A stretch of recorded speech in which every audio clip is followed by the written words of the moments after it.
They say in Danaso, not every wife is human, and not every secret should be tested. A man once poured water on his own wife as a joke, and in seconds, his marriage turned into a nightmare. The river never returned. Listen carefully, because this story is not just a myth. This is the story they tell when the rain falls suddenly at night.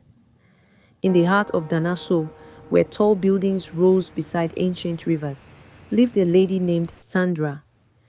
She was known for her beauty, but not the loud kind. Her skin was a deep glowing brown, smooth like polished wood, warmed by sunlight. Her eyes were calm, thoughtful, and distant, as though she was always listening to something others could not hear. People admired her, but they also whispered. Sandra avoided water. She never swam. She never stood in the rain, and no one, not even her closest friends, had ever seen her bathe.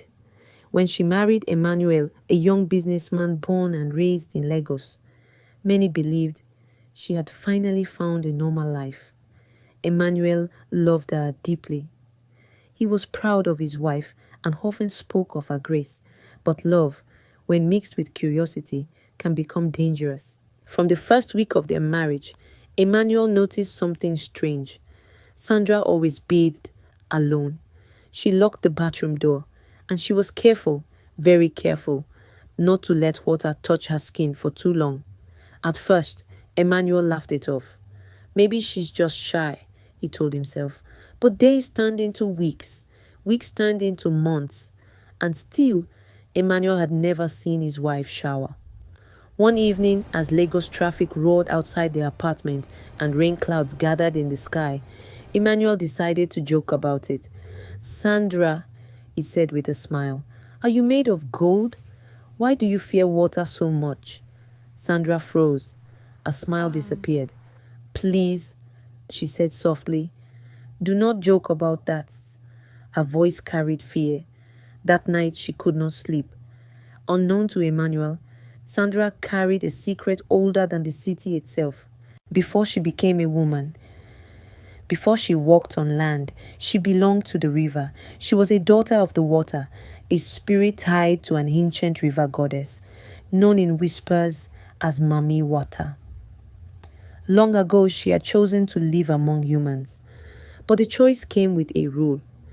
If water touches you freely in the presence of the one you love, your true form will return. Sandra never told Emmanuel. She believed love would respect silence. She was wrong. One quiet evening, Emmanuel came home early. The apartment was peaceful. Sandra was in the bathroom, preparing to bath as usual. Emmanuel knocked playfully. Let me join you today, he said, laughing. We are married now. Sandra's heart began to race. No, she said quickly. Please, not today.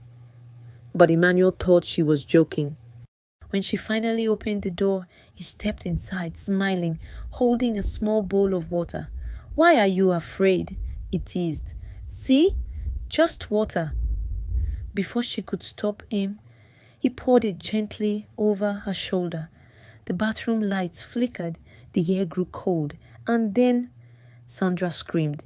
Her legs weakened, her skin shimmered like moonlight on water. Scales began to form, glowing blue and silver. Emmanuel stumbled backward in horror. Before his eyes, his wife collapsed to the floor, her legs fusing into a powerful tail, wet and shining like the depths of the ocean. The bathroom filled with water, rising fast, unnaturally fast. Sandra was no longer human. She was a mermaid. Her voice echoed, layered with sorrow and power. I warned you, she cried. I begged you. Emmanuel fell to his knees. I didn't know, he whispered, shaking. Please, forgive me. But some secrets once revealed cannot be undone. The water rose to the ceiling, windows shattered, and with one final look, filled with love, pain, and disappointment, Sandra disappeared into the rushing flood that poured through the apartment and into the Danaso night. By morning, the apartment was dry. Sandra was gone. Nobody no trace, only the sound of distant waves. Emmanuel searched everywhere. He went to the police, to spiritualists, to riverbanks across Danaso. But every night, he heard a voice in his dreams calling from the water.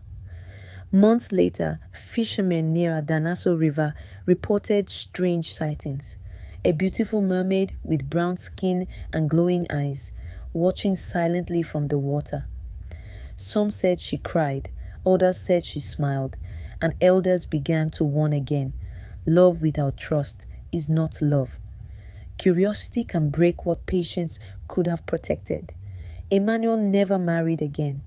Until today, when rain falls suddenly in Danaso, some say it is Sandra, the woman who loved a human but belonged to the river. Because not all mysteries are meant to be forced open. And not every woman who fears water is hiding weakness. Some are hiding power.